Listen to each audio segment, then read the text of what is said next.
بسم اللہ الرحمن الرحیم نحمدہ ونصلی ونسلم علی رسولہ الکریم اما بعد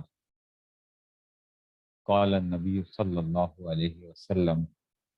التائب من الذنب کمن لا ذنب له او کما قال علیہ الصلوۃ والسلام۔ نبی کریم صلی اللہ علیہ وسلم نے ارشاد فرمایا، التائب من الذنب، گناہ سے توبہ کرنے والا ایسے ہی ہے کمن لا ذنب له، جیسے اس نے کوئی گناہ کیا ہی نہیں ہے۔ تو گناہ سے توبہ کرنے والا ایسا ہی ہوتا ہے جیسا اس نے گناہ کیا ہی نہیں۔ ہم سب، ظاہری بات ہے، انسان ہیں، ہم سب سے کچھ نہ کچھ کوتاہیاں ہوتی رہتی ہیں۔ انبیاء کرام جو ہوتے ہیں وہ معصوم ہوتے ہیں، ان سے گناہ نہیں ہوتا۔ صحابہ کرام محفوظ تھے کہ اگر خدا نہ خواستہ ان سے کبھی کوئی گناہ ہو بھی گیا تو انہوں نے فوراً توبہ کر لی۔ اور باقی جو ہم جیسے جو لوگ ہیں، ہم سب ایسے ہیں کہ کبھی نیکی کرتے ہیں، کبھی گناہ کے اندر پڑتے ہیں، کبھی نیکی کرتے ہیں، کبھی گناہ کے اندر ہوتے ہیں، کبھی نیکی کا بہت شوق ہوتا ہے، کبھی گناہوں میں پڑ جاتے ہیں، کبھی چھوٹے سے چھوٹے گناہ سے بچنے کی کوشش کرتے ہیں، کبھی جو ہے وہ ایسے بھی گناہ ہوتے ہیں جو کہ خطرناک ہوتے ہیں۔ ہر انسان کے ساتھ ایسا معاملہ چل رہا ہوتا ہے، اور ہر انسان کے اندر جو ہے اس کے ایمان کا جو اتار چڑھاؤ ہے وہ چلتا رہتا ہے، اس کی ایمانی کیفیات بھی ہوتی ہیں، اس میں فرق آتا رہتا ہے۔ نفس ایمان میں تو کمی زیادتی نہیں ہوتی، لیکن ایمان کے جو متعلقات ہوتے ہیں، ایمان کے ساتھ جو اور چیزیں ہوتی ہیں، اس کے اندر کیا ہوتا ہے، اعمال کی وجہ سے اس میں اتار چڑھاؤ آتا رہتا ہے۔ ہمارا کام کیا ہے؟ ہمارا کام یہ ہے کہ ہم توبہ کا دامن کبھی نہ چھوڑیں، استغفار کرتے رہیں۔ اللہ تعالیٰ بھی اسی لیے ہمیں کیا کہتے ہیں کہ جناب علی تم کیا کرو، اپنے پروردگار سے استغفار کرو، استغفار کو یعنی اللہ سے مغفرت کو طلب کرو، بار بار توبہ کرتے رہو، بار بار توبہ کرتے رہو۔ اس لیے حضور اکرم صلی اللہ علیہ وسلم نے بھی ارشاد فرمایا کہ دیکھو، گناہ سے توبہ کرنے والا ایسا ہے جیسے اس نے گناہ کیا ہی نہیں۔ شیطان اول تو انسان کو نیکی کے اوپر لانا نہیں چاہتا، کہ آنے دیتا ہی نہیں، لیکن انسان نیکی کے اوپر کیوں آئے؟ اگر انسان اس کی سے بچ کر نیکی کے اندر پڑ جاتا ہے تو بعض دفعہ وہ ایسے کام انسان سے کروا دیتا ہے جس کے اندر جو بظاہر کیا ہیں، گناہ ہیں، اور اس کے بعد شیطان کا حربہ شروع ہوتا ہے کہ شیطان کہتا ہے کہ بھائی تو نے ایسے گناہ کیے ہیں تو تیری تو توبہ ہی قبول نہیں، تیری توبہ ہی قبول نہیں، یا تو ویسے ہی توبہ کرتا ہے، تھوڑے دنوں کے لیے توبہ کرتا ہے، پھر اس کے بعد پھر گناہوں میں پڑ جاتا ہے، پھر توبہ کرتا ہے، پھر تو نے وہی گناہ کرنا ہوتا ہے۔ یہ تو نے توبہ کو مذاق بنایا۔ میں آپ لوگوں کو سناتا بھی رہتا ہوں، اور خط بھی جو ہے اس میں بھی بتایا تھا کہ میں نے حضرت صوفی صاحب رحمۃ اللہ علیہ کو، میرے جو شیخ تھے حضرت مولانا صوفی مسرور صاحب رحمۃ اللہ علیہ، حضرت کو میں نے خط کے اندر یہ بات لکھی کہ حضرت میں توبہ کرتا ہوں، پھر توبہ قائم نہیں رہتی، توبہ ٹوٹ جاتی ہے، توبہ کرتا ہوں پھر ٹوٹ جاتی ہے، پھر کرتا ہوں پھر ٹوٹ جاتی ہے، تو میں نے توبہ کو مذاق بنا لی ہے، میں نے تو توبہ کو مذاق بنا لی ہے۔ تو حضرت نے اس میں لکھا کہ بار بار توبہ کرنا یہ توبہ کا اونچا مقام ہے، بار بار توبہ کرنا یہ توبہ کا اونچا مقام ہے۔ اس لیے یہ کہا جاتا ہے نا، باز آ ہر آنچ ہستی باز آ، کر کافر و گبرو بت پرستی باز آ، این درگاہ ماں درگاہ امیدی نیس، صد بار گر توبہ شکستی باز آ۔ یعنی جو ہے اللہ تعالیٰ یوں انسان سے کہتے ہیں کہ دیکھ، اگر تجھے 100 بار بھی تجھ سے توبہ ٹوٹ جائے نا، تو تب بھی تو نے کیا ہے، تو نے جو ہے نا، نا امید نہیں ہونا، کیونکہ یہ جو ہماری جو درگاہ ہے، ہمارا جو ہماری جو بارگاہ ہے یہ نا امیدی کی بارگاہ نہیں ہے کہ تم یہ کہو کہ جناب میں نے تو توبہ کر کے پھر گناہوں میں مبتلا ہو گیا، ٹھیک ہے نا، ہر روز میں توبہ کرتا ہوں، پھر جو ہے نا پھر دوبارہ توبہ ہو جاتی ہے، پھر گناہ ہو جاتے ہیں، پھر دوبارہ، تو یہ اس لیے کیا کرو، ایسے وقت توبہ کرنا جب کیا ہو تم پکا ارادہ کر لو، یہ پکا ارادہ کر لو، کیونکہ توبہ تو وہی ہوتی ہے جس میں ماضی میں انسان کیا کرے، ماضی پر شرمندہ ہو، فی الحال چھوڑ دے اور آئندہ پکا ارادہ کرے۔ اب ایک انسان کہتا ہے یار مجھ سے پھر ہو جائے گا، تو میرا اس کا مطلب ہے پکا ارادہ ہی نہیں ہے۔ ایک بات یاد رکھیے، دوبارہ گناہ ہونے کا احتمال ہونے سے یہ لازم نہیں آتا کہ ایک انسان جو ہے توبہ ہی نہ کرے۔ وہ تو یہ ہے کہ اپنی طرف سے کیا کرے، کہ آئندہ نہیں کروں گا، انشاءاللہ آئندہ نہیں کروں گا، پکا ارادہ کرے اپنی طرف سے اور کہے کہ میں آئندہ نہیں کروں گا۔ دوبارہ ہو جائے گناہ تو کوئی بات نہیں، پھر دوبارہ توبہ کر لے، پھر دوبارہ توبہ کر لے، پھر دوبارہ توبہ کر لے،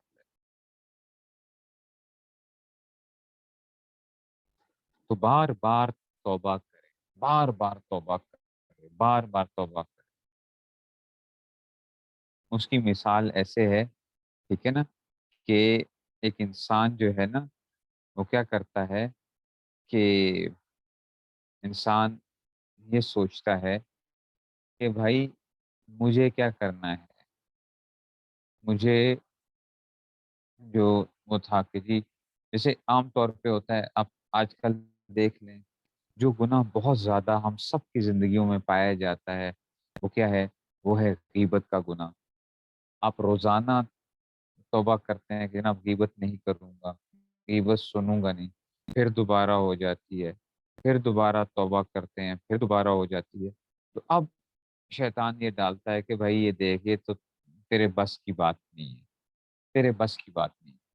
تو کیوں اپنے آپ کو تھکاتا ہے؟ اب کیا ہوگا کہ بھائی جب اللہ ہم دنیا سے کٹ جائیں گے پھر ہم توبہ کریں گے، اس کے بعد پھر تیری پکی توبہ ہو جائے۔ یہ ایسے ہی ہے جیسے ایک آدمی کیا ہو جائے، جو ہے نا باہر کوئی باہر گیا، آندھی چل رہی تھی، آندھی چل رہی تھی اور سارے اس کے کپڑے گندے ہو گئے، اس کے بال گندے ہو گئے، دھول ہی دھول لگ گئی اس کے اندر۔ اب وہ گھر کے اندر آئے، وہ کہتا ہے یار میں کیا جو ہے نا نہاؤں، میں کیوں اپنے کپڑے چینج کروں، کیونکہ میں نے دوبارہ بھی تو کیا ہو جانا ہے، گندا ہو جانا ہے، تو مجھے کیا ضرورت ہے؟ تو بھائی اس وقت تو کیا کرو، اپنے آپ کو صاف کر لو۔ یہ ایک آدمی کہے یار گھر کو کیا صاف کروں، ہاں بچوں نے پھر اس کو گندا کر دینا ہے، تو مجھے کیا ضرورت ہے کہ اس گھر کو صاف کرنے کی، کیونکہ اس گھر میں دوبارہ گندا ہونا ہی ہونا ہے، تو مجھے کیا اس سے فائدہ کیا ہو؟ یہ بات یاد رکھو کہ ٹھیک ہے نا، آپ کا کام کیا ہے، ہمارا کام کیا ہے کہ ہم بار بار توبہ کریں، بار بار توبہ کریں، اللہ تعالیٰ سے مدد مانگتے رہیں، یا اللہ ہماری وہ ہے، ہمیں معلوم ہے کہ ہم سے گناہ ہوں گے لیکن آپ ہمیں بچانے والے ہیں، ہم اپنے آپ کو سپرد کرتے ہیں آپ کے، آپ ہمیں توفیق دیجئے، ہمارا کمال نہیں ہے، ہم صرف کیا کر سکتے ہیں، کوشش کر سکتے ہیں، توفیق آپ کے ہاتھ میں۔ بار بار توبہ کریں، بار بار توبہ کریں، دن میں 100 مرتبہ بھی ٹوٹ جائے تو تب بھی نا امید نہ ہو، لاکھ مرتبہ بھی ٹوٹ جائے تب بھی نا امید نہ ہو، لاکھ مرتبہ بھی ٹوٹ جائے تو نا امید نہ ہو۔ ہم اللہ تعالیٰ کے ساتھ ایسا معاملہ کر، ہم سمجھتے ہیں کہ جناب ہمیں اب توبہ کرتے ہوئے جو ہے نا شرم آتی ہے، توبہ جیسے معافی مانگتے ہوئے نا، ایک آدمی کے ساتھ آپ نے وہ کیا، برائی کی، پھر آپ نے اس سے معافی مانگی، پھر دوسری مرتبہ، تیسری مرتبہ، چوتھی مرتبہ، پھر آپ کو شرم آنے لگ پڑتی ہے کہ یار یہ کہے گا کہ یہ کیسا آدمی ہے، تو ہم اللہ کے ساتھ بھی ویسا ہی معاملہ کرنا چاہ رہے ہوتے ہیں جیسا ہم مخلوق کے ساتھ کر رہے ہوتے ہیں، حالانکہ یہ معلوم نہیں کہ بھئی جس ذات، وہ ایسی ذات ہے کہ اس سے دن میں بھی لاکھ مرتبہ بھی توبہ کر کے توڑ دو اور پھر بھی دوبارہ کہو تو وہ ایک مرتبہ بھی ہمیں تانا نہیں دیں گے کہ بھائی تو وہی ہے نا جو کیا کر چکا ہے پہلے 99,999 مرتبہ تو توبہ کو توڑ چکا ہے، اور تو اب پھر 1,00,000ویں دفعہ پہنچا ہے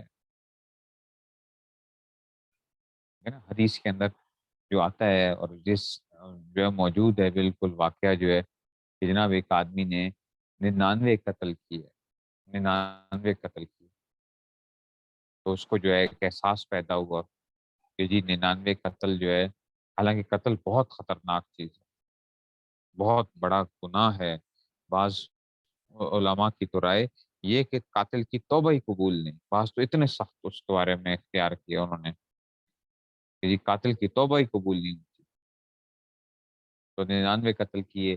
وہ جو ہے وہ اس کو فکر پیدا ہوئی تو ایک کسی کے پاس گیا اور اسے کہا کہ دیکھو میں نے 99 قتل کیے ہیں، کیا میری توبہ وہ جو ہے وہ ہو جائے گی، قبول ہو جائے گی؟ اس نے کہا کہاں سے قبول ہو جائے گی، انہوں نے 99 قتل کیے ہیں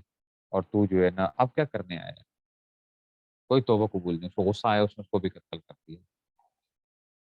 100 قتل ہو گئے۔ پھر کچھ عرصے بعد احساس پیدا ہوا، اب جب دوبارہ گیا کسی ایک عالم کے پاس اور اس نے کہا کہ جی میں نے 100 قتل کیے ہیں، تو کیا میری توبہ قبول ہو سکتی؟ انہوں نے کہا ہاں کیوں نہیں قبول ہو سکتی، لیکن اس کی تکمیل ہے۔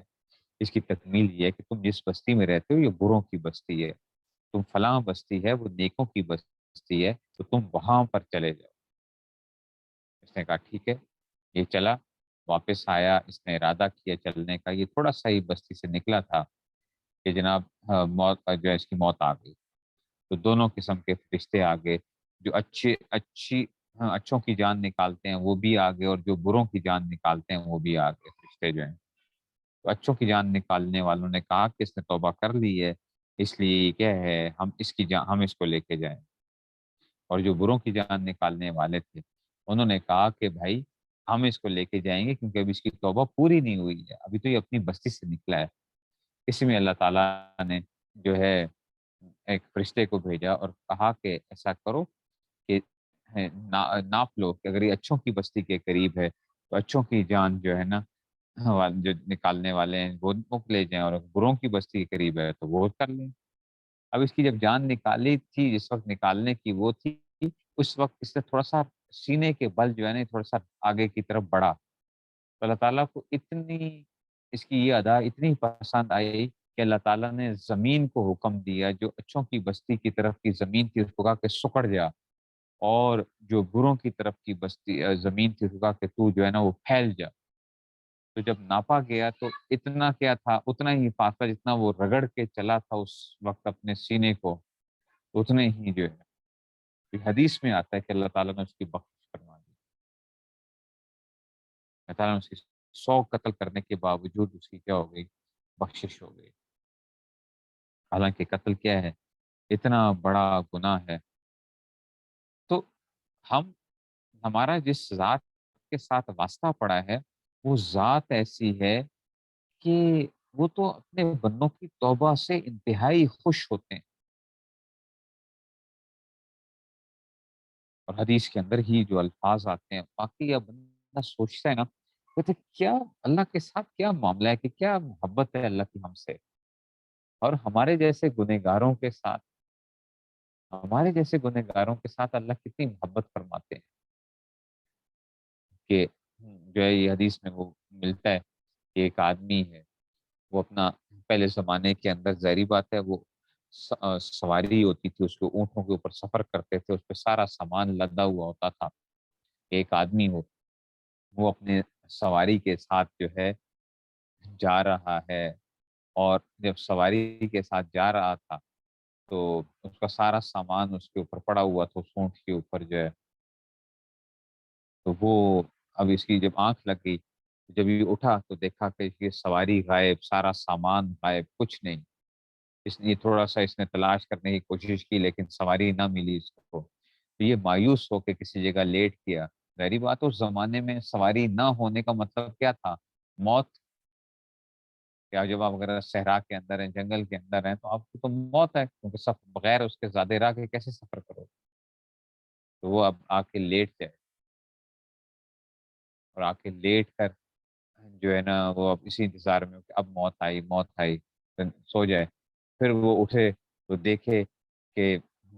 جب اٹھا تو دیکھا کہ اس کے پاس اس کی سواری موجود، اس کا سامان موجود، ساری چیزیں موجود، تو اس کو اتنی خوشی ہو، اتنی خوشی ہو کہ وہ یوں کہے کہ یا اللہ، میں اچھا جی، کہنا تو یہ چاہتا تھا کہ میں تیرا بندہ اور تو میرا رب۔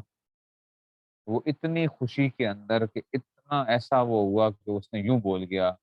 کہ جناب کہ یا اللہ، تو میرا بندہ اور میں تیرا رب۔ تو حضور صلی اللہ علیہ وسلم نے فرمایا جتنی خوشی اس کو اپنی سواری کے اوپر ہوئی تھی کہ اتنی ایسی کہ اس کو پتہ ہی نہیں چل رہا کہ وہ بول کیا رہا ہے، اللہ تعالیٰ کو اپنے گنہگار بندے کی توبہ پر اس سے زیادہ خوشی ہوتی ہے۔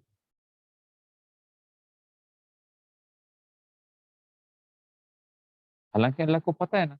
کہ میرا بندہ کیا ہے، یہ کرے گا پھر بھی حرکتیں کرے گا، پھر گناہ کرے گا، پھر دوبارہ آئے گا، اور یہ ہر انسان کے ساتھ چلتا ہے۔ کبھی اس کی کیا حالت ہے، کبھی اس کی کیا حالت ہے۔ کبھی یہ نہ سوچو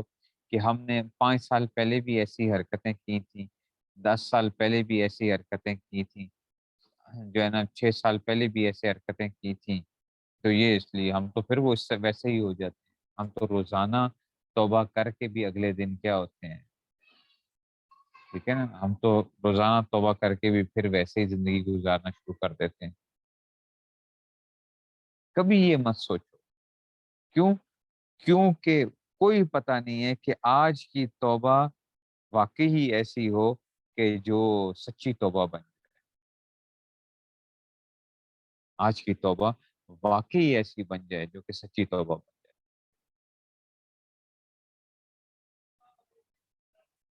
جیسے ایک آدمی ہوتا ہے، وہ ایک کام میں ناکام ہوتا ہے، پھر دوبارہ کرتا ہے، پھر ناکام ہوتا ہے، پھر ناکام ہوتا ہے، تو یہ نہیں کرتا کہ میں چھوڑ دیتا ہوں، اس کو بنانا ہی چھوڑ دیتا ہوں کیونکہ میں ناکام ہو رہا ہوں۔ وہ یہی سوچ رہا ہوتا ہے کہ اسی نیت کے ساتھ ہوتا ہے کہ یار آج کیا ہو جاؤں گا، میں کامیاب ہو جاؤں گا، آج میں کامیاب ہو جاؤں گا۔ ایسے ہی توبہ کا جو معاملہ ہے اللہ تعالیٰ کے ساتھ، کہ ہر روز ایسا ہی سوچ لو کہ شاید آج کی کیا ہے کامیابی مجھے مل جائے، میں شاید بچ جاؤں اس سے۔ اور پھر بندہ جب سچے دل سے اللہ سے مانگتا ہے، گڑ گڑاتا ہے، اللہ کے سامنے توبہ کرتا ہے، تو اللہ تعالیٰ کو رحم آتا ہے اپنے بندے کے اوپر۔ میرے بندے کو پتہ ہے کہ یہ جو ہے نا یہ بے بس ہے،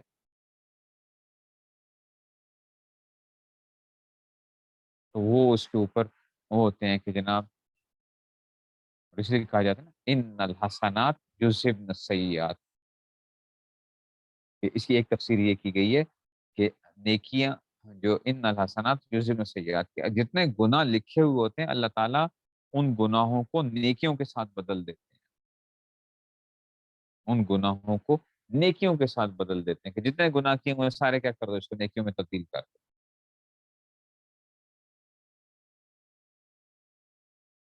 ہم نیک مجلس میں جاتے ہیں، نیک لوگوں کی باتیں سنتے ہیں، اس وقت ایک ہمارے اندر داعیہ پیدا ہوتا ہے، ایک تڑپ پیدا ہوتی ہے کہ بھئی ہم نے گناہ چھوڑ دینے ہیں، پھر واپس آتے ہیں، پھر دوبارہ ویسا ہی ماحول، ویسا ہی سارا کچھ، پھر دوبارہ ویسے بن جاتے ہیں، پھر دوبارہ جاتے ہیں۔ اور ہر انسان کے ساتھ یہ چل رہا ہوتا ہے، ایسا کوئی انسان نہیں ہوتا کہ جناب وہ کہو کہ جناب وہ اس کی ہر وقت ایک ہی حالت رہے۔ صحابہ کرام کا آپ نے سنا ہوگا نا، ٹھیک ہے نا، صحابہ کرام کو سنا ہوگا کہ جناب ایک صحابی آئے حضرت ابوبکر صدیق رضی اللہ عنہ کے پاس اور کہا کہ میں تو منافق ہو گیا۔ کہا کیوں؟ نے کہا جب ہم حضور صلی اللہ علیہ وسلم کی مجلس میں ہوتے ہیں تو ہماری ایمانی کیفیت کچھ اور ہوتی ہے، اور جب ہم وہاں سے نکل جاتے ہیں تو پھر ہماری ایمانی کیفیت کچھ اور ہوتی ہے، تو میں تو منافق ہو گیا۔ حضرت ابوبکر صدیق رضی اللہ عنہ نے کہا کہ میرا بھی ساتھ بھی یہی معاملہ ہوتا ہے۔ حضرت ابوبکر جیسی شخصیت جو انبیاء کے بعد سب سے افضل ہے، کہا چلو حضور اکرم صلی اللہ علیہ وسلم کی خدمت میں جاتے ہیں۔ وہاں پہ گئے اور جا کے حضور صلی اللہ علیہ وسلم کے سامنے اپنی پریشانی رکھی۔ حضور صلی اللہ علیہ وسلم نے فرمایا کہ یہ وقت وقت کی بات ہے، دیکھو ایسا ہی ہوتا ہے کہ جناب کب کیوں ادھر ہو، اگر تمہاری ہر وقت ایک ایسی ہی کیفیت رہے گی تو کیا ہوگا، پھر تو فرشتے تمہارے پاؤں کے نیچے پر بچھانا شروع کر دیں۔ وقت وقت کی کیفیت ہے کہ آج آپ کہو کہ جناب ہم 5 سال پہلے پڑھتے تھے، تمہاری کیفیت کیا تھی؟ میں مدرسے کے طلبا کو کہتا ہوتا ہوں کہ دیکھو جب تم پہلے سال میں آتے ہو تمہاری ایمانی کیفیات کچھ اور ہوتی ہیں، بلکہ زیادہ ہوتی ہیں بنسبت دور حدیث کے طالب علم سے۔ اس وقت کیا ہوتا ہے، کہتے ہیں کھائے گا کہاں سے؟ کہتے ہیں اللہ کھلائیں گے۔ پیے گا کہاں سے؟ اللہ پلائیں گے۔ تو کیا ہوگا؟ کیا بندہ بڑا تیار ہوتا ہے، جب دور حدیث میں پہنچتے ہیں تو اب اس کو فکر ہونے لگ پڑتی ہے، بھائی میں کروں گا کیا، میں کروں گا کیا، ہے نا؟ تو اب بعد دفعہ لگتا ہے کہ یار میں تو کیا تھا، پہلے بہتر تھا، اب میں طبیعت جو ہے نا میری کیا ہو گئی، بگڑ گئی ہے۔ پہلے میں نیک تھا، اب میں خراب ہو گیا۔ شادی سے پہلے لڑکیوں کے حالات کچھ اور ہوتے ہیں، نیکی کی کیفیات کچھ اور ہوتی ہیں۔ شادی کے بعد جب ہوتے ہیں خاوند کی ذمہ داری، بچوں کی ذمہ داریاں، اس وقت جو ہے وہ حالات کچھ اور ہوتے ہیں۔ مرد کے اوپر شادی سے پہلے کچھ اور حالات ہوتے ہیں، شادی کے بعد جو ذمہ داریاں ہوتی ہیں وہ کچھ اور حالات ہوتے ہیں۔ تو آپ کے ہر وقت ایک جیسے حالات نہیں رہتے ہیں، حالات میں تبدیلی آیا کرتی ہے، حالات تبدیل ہوا کرتے ہیں۔ ہمارے ذمے یہ ہے کہ ہم اللہ تعالیٰ کے رستے کو، اللہ تعالیٰ کے دامن کو کبھی نہ چھوڑیں، چاہے جو مرضی ہو جائے۔ یا اللہ ہم جیسے بھی ہیں نا، جتنے بھی گنہگار ہیں، چاہے ہم جیسے بھی ہیں، لیکن ہم نے توبہ کو نہیں چھوڑیں گے، ہم توبہ کو نہیں چھوڑیں گے، بار بار توبہ کریں گے، بار بار توبہ کریں گے، بار بار توبہ کریں گے۔ آپ ہی ہمیں بچائیں گے۔ تو روزانہ کا کیا کر لو، اپنا ایک وظیفہ بنا لو کہ جناب حضور اکرم صلی اللہ علیہ وسلم فرماتے ہیں کہ جناب میں ایک دن میں جو ہے، ایک روایت میں 70 مرتبہ، ایک میں 100 مرتبہ اللہ تعالیٰ سے استغفار کرتا ہوں۔ تو حضور جیسی ہستی، ٹھیک ہے، وہ اگر دن میں 100 مرتبہ یا 70 مرتبہ توبہ کریں تو ہماری کیا حیثیت ہے؟ ہمیں تو جو ہے وہ اور زیادہ کرنی چاہیے۔ ہمیں تو بار بار اللہ تعالیٰ سے معافی مانگتے رہنا چاہیے کہ یا اللہ، چاہے پتہ ہو، پکا پتہ ہے کہ جناب میں نے یہ کرنا ہے، دوبارہ بھی گناہ کرنا۔ اور ایک بات اپنے ذہنوں کے اندر ہمیشہ سے ڈال دیجئے، صرف تھوڑی سی ہمت کی ضرورت ہوتی ہے۔ جو انسان ہمت کر لیتا ہے، گناہوں سے بچنے کی تیاری پکڑ لیتا ہے، وہ گناہوں سے بچ جاتا ہے۔ صرف ہمت کی بات ہے۔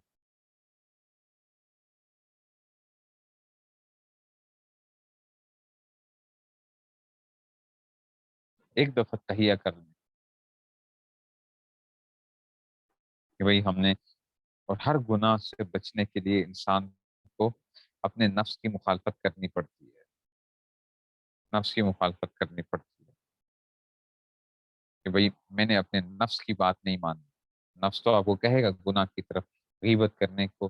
دل کر رہا ہے، یار بول دو، ایک مرتبہ بول دے، غیبت کر لے، خیر ہے کوئی نہیں، اب توبہ کر لیں گے، ادھر رک جاؤ۔ بد نظری کو دل کر رہا ہے، رک جاؤ، ٹھیک ہے نا، کسی کی بات سننے کو دل کر رہا ہے، رک جاؤ، اور کسی گناہ کے اندر دل کر رہا ہے، اپنے آپ کو روک لو۔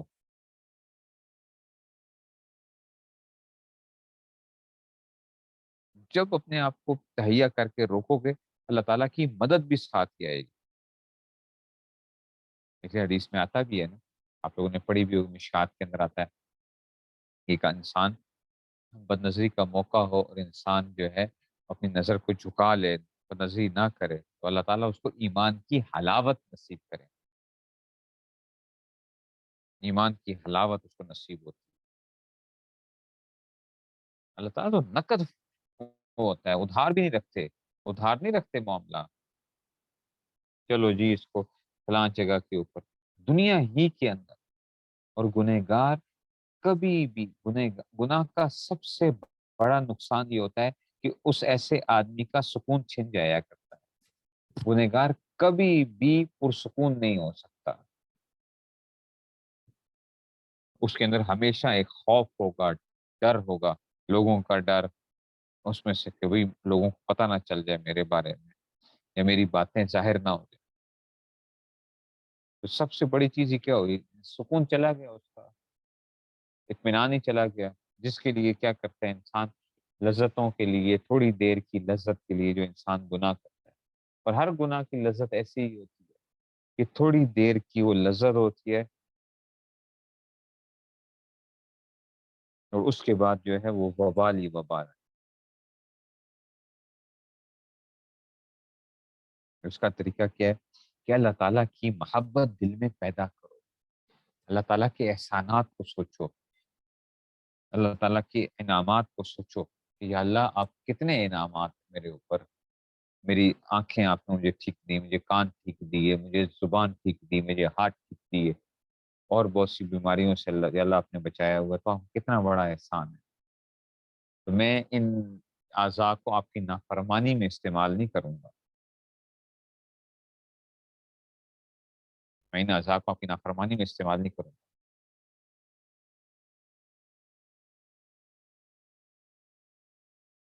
اللہ تعالیٰ کی نعمتوں کو سوچا کرو، اللہ تعالیٰ کی محبت بڑھ جائے گی۔ از محبت تلخ شیریں شود، محبت کی وجہ سے کیا ہوتے ہیں، کڑوی باتیں بھی میٹھی ہو جایا کرتی ہیں۔ جس کو جتنی اللہ تعالیٰ کے ساتھ محبت بڑھتی جائے گی، اس کے لیے دین پر چلنا اتنا ہی آسان ہوتا جائے گا، جتنی زیادہ محبت بڑھتی جائے گی۔ کبھی میں اپنے رب کو ناراض نہیں کر سکتا، میں نے اپنے رب کو ناراض نہیں کر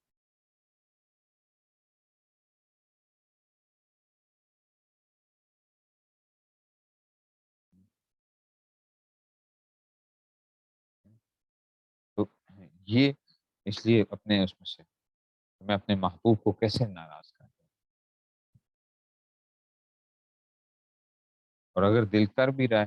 تو تب بھی کیا کرو، دل پہ پتھر رکھ کے گناہوں سے وہ کرو، اپنے آپ کو روکو۔ ایسا کبھی نہیں ہوتا کہ ایک انسان کہے کہ یار مجھے بس ایسی صورتحال پیدا ہو جائے کہ میرا گناہ کرنے کو دل ہی ختم ہو جائے، پھر تو انسان مکلف ہی نہیں رہے گا۔ دیوار ہمارے حضرت فرمایا کرتے تھے کہ دیکھو، اندھا اگر بد نظری نہ کرے تو اس نے کون سا کمال کر دیا ہے، اندھا اگر بد نظری نہ کرے تو اس نے کون سا کمال کر دیا ہے، وہ تو ہے ہی اندھا ہے۔ دیوار اگر زنا نہیں کرتی تو اس نے کون سا کمال کر دیا ہے، تو کہے کہ میں دیوار ہوں تو میں زنا نہیں، دیوار کا کیا ہو اس میں سے؟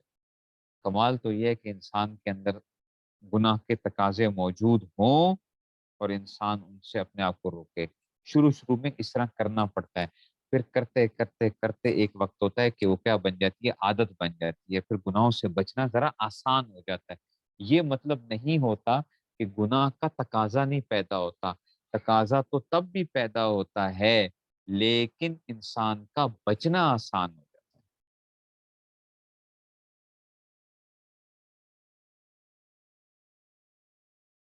انسان کا بچنا آسان۔ ایسی بات نہیں کہ گناہ کا تقاضا ہی نہ پیدا ہو، مواقع تو پھر بھی مل رہے ہوتے ہیں۔ آپ بازار جاؤ گے، آپ کا دل کر رہا ہوگا، ٹھیک ہے، لیکن کیا کرو، نظر جھکا لو۔ آپ کے پاس آج کل جو ہے یہ سارے کے سارے جو ہیں، تو جب سے ہم نے کیا کیا، ہم نے ان چیزوں پہ آگے کہ جو بھائی جو بس جو دل کرے فوراً اس کے اوپر عمل کر لو، تب سے کیا ہو گیا، زندگیاں تباہ ہو، جو دل میں آئے کر لو۔ تو ایسے جو ہے یہ چیز بڑی خطرناک ہوتی ہے۔ تو جو دل میں آیا کر لیا، جو دل میں آیا کر لیا، بھئی یہ دل جو کر رہا تھا، تو دل کی تو باتوں پہ گئے تو پھر تو تباہ و بربادی ہے۔ آپ نے دیکھنا ہے کہ شریعت کیا کہتی ہے، آپ کو شریعت کا کیا حکم ہے، دل کی باتوں پہ نہیں جانا کہ دل نے یہ کہہ دیا، دل تو جو کہے گا اس میں سے وہ تو ہمیشہ کیا ہوگا، انسانی نفس ہے، وہ گناہ کی طرف مائل ہوتا ہے، اس کو روکنا سیکھنا ہے ہم۔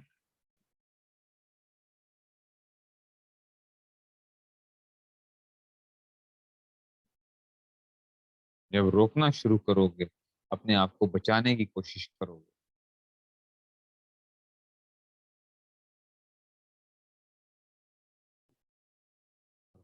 کوئی ایسا گناہ نہیں ہے جس سے انسان بچ نہ سکتا ہو، کوئی ایسا گناہ نہیں، کیونکہ انسان جو اللہ تعالیٰ نے ہمیں مکلف بنایا ہے، ہمیں کوئی ایسا حکم نہیں دیا جو کہ ہمارے اختیار میں نہیں، کوئی ایسا حکم نہیں، ابھی بھی اس زمانے کے اندر بھی۔ اگرچہ لوگ کہتے ہیں کہ جناب اس زمانے میں بچنا بہت مشکل ہے، زیادہ آپ کو زور لگانا پڑتا ہے، ٹھیک ہے مان لیا، گناہ کے مواقع بہت ہیں آپ کے، لیکن اب ویسی قوتیں بھی نہیں رہی۔ پہلے جس طریقے سے انسان کے اندر گناہ کی جو قوت ہوتی تھی، اب وہ ویسی قوت بھی نہیں رہی۔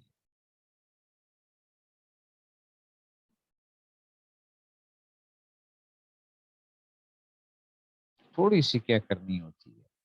تھوڑا سا اپنے آپ کو اللہ تعالیٰ کی محبت کو جگائیں اپنے اندر، اور ان کی جو ہے نا، ان کی ان کے احسانات کو سوچا کریں بیٹھ کے، کہ میں کس کس رب کو ناراض کر رہا ہوں، ایسے کریم رب کو جو 70 ماؤں سے زیادہ انسان سے پیار کرنے والا،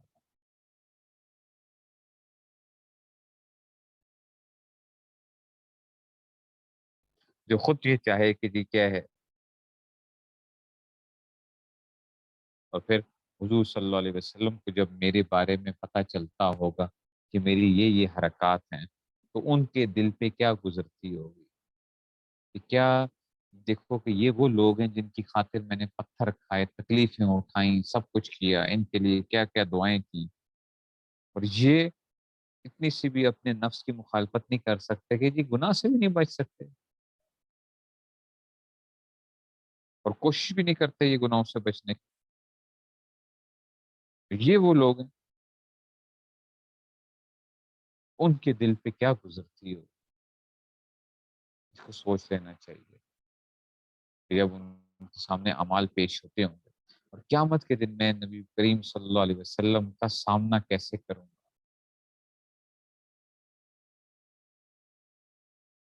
ان کے سامنے جاتے ہوئے مجھے کیا شرم نہیں آئے گی کہ بھئی یہ وہ بندہ ہے جو یہ کرتا تھا، غیبت سے یہ نہیں بچتا تھا، اور گناہوں سے، اس لیے جو ہے وہ نوجوانوں کو کہتا ہوں کہ جی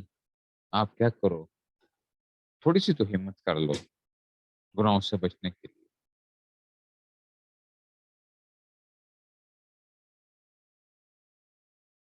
مردوں کے اندر جو ہے وہ شہوانی گناہ ہوتے ہیں زیادہ تر، اور عورتوں کے اندر زبان کے گناہوں کا بڑا معاملہ ہے، زبان کے گناہوں کا بہت معاملہ ہے، پھر اپنی زبان کو نہیں روک سکتی،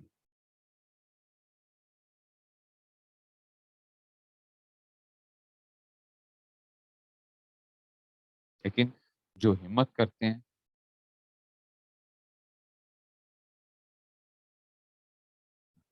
جو ہمت کرتے ہیں وہ کیا ہیں، اس میں سے وہ بچ سکتے ہیں۔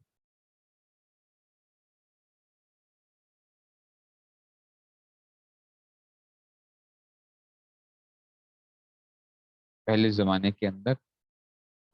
قوتیں مضبوط ہوتی تھیں، خالص خوراکیں ہوتی تھیں، ان کے اندر شہوت کے مادے زیادہ ہوتے تھے آج کل کے زمانے کے اعتبار سے، خالص خوراک کھاتے تھے، ہے نا، ہماری کیا ہو گئی، خوراکیں خراب ہو گئی، اور ایک چیز ہمیشہ یاد رکھیں کہ انسان کی اولاد جو خراب ہوتی ہے، جو زیادہ، جو آج کل میں نے دیکھا ہے، وہ حرام کھانے کا بڑے وہ اثرات ہیں، کہ ہم لوگ اپنی اولاد کو حلال کی طرف، حلال نہیں کھلاتے۔ میں بہت سے لوگ کہتے ہیں وہ جی ہم تو حلال کھلاتے ہیں، ہم تو رشوت نہیں لیتے، بھائی میں نے کہا رشوت لینا ہی تو خالی حرام نہیں ہے نا، کہ جو ہے چلو جی رشوت صرف لینا ہی، جو بندہ ڈیوٹی پوری نہیں کرتا، تنخواہ پوری لیتا ہے، تو وہ اولاد کو کیا کھلا رہا ہے، اس میں حرام تو ملا ہوا ہے نا، کیا کہ وہ کر رہا ہے، کاروبار کر رہا ہے، شریعت کے مطابق نہیں کاروبار کرتا، وہ اس میں سے کیا ہوتا ہے، حرام جو ہے نا اس میں سے شامل ہو جاتا ہے ساتھ۔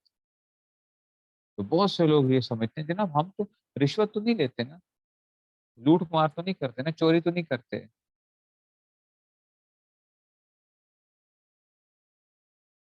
ہم تو صرف کیا کرتے ہیں بجلی چوری کر لیتے ہیں،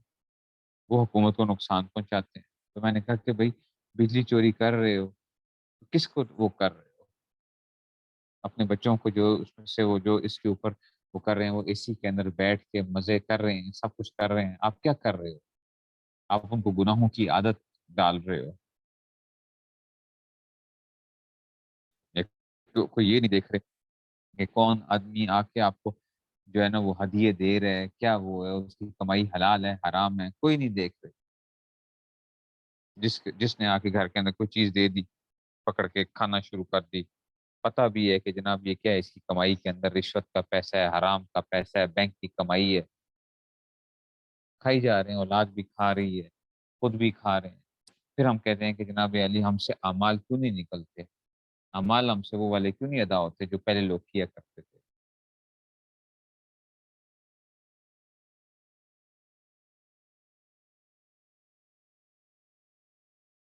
یہ بہت اہم چیز ہے کہ اپنی اولاد کو حلال کھلانا ہے۔ اولاد انشاءاللہ فرما بردار ہوگی۔ اگر اس کو حرام کھلایا، دھوکہ بازی کا مال کھلایا، ملاوٹ کا مال کھلایا، اس کو رشوت کا مال کھلایا، سودی مال کھلایا، وہی اولاد کیا ہوگی، وہ نافرمان ہو جائے گی، جتنی مرضی آپ تربیت کرتے تھے۔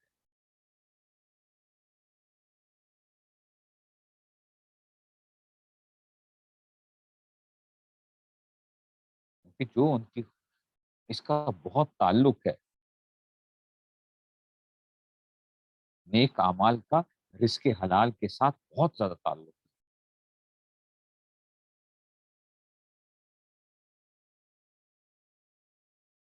قرآن کریم کے اندر بھی آتا ہے نا کہ بھئی کیا کرو، رزق حلال، حلال طیب جو ہے نا، ٹھیک ہے، طیب چیز کو کھاؤ اور نیک اعمال کرو۔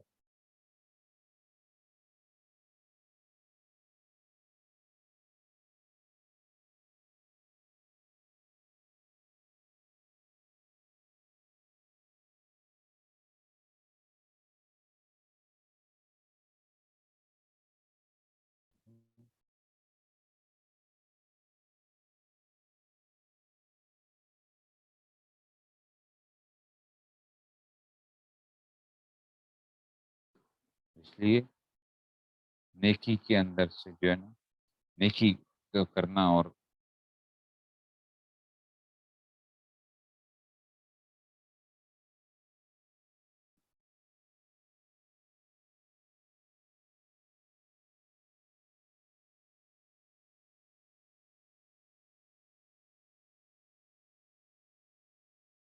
گناہوں سے بچنے کی کوشش کرے بندہ، اور کوئی ایسا گناہ نہیں ہے جس سے ہم بچ نہیں سکتے۔ اللہ تعالیٰ کی محبت کو پیدا کرو اپنے اندر، نبی کریم صلی اللہ علیہ وسلم کی محبت، ان کے احسانات کو سوچے بندہ،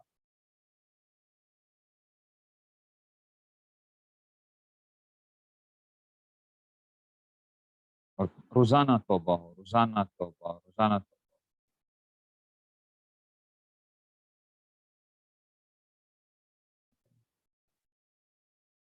اللہ تعالیٰ مجھے بھی آپ سب کو جو ہے نیک کمال کرنے کی توفیق عطا فرمائے،